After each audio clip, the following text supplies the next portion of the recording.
బాబాయ్ వాళ్ళు చచ్చిపోయి అనుకుని పోయినాట ముసైతాను చచ్చిన నీళ్ళు పోయినాకు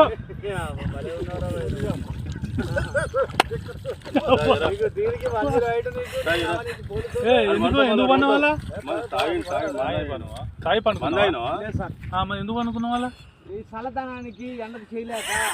కన్నీకి ఓడిపోయి వచ్చిన గెలవలేక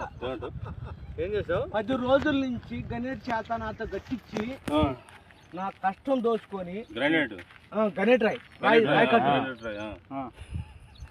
నాకు అంటే డబ్బులు ఇచ్చారు కానీ క్షమ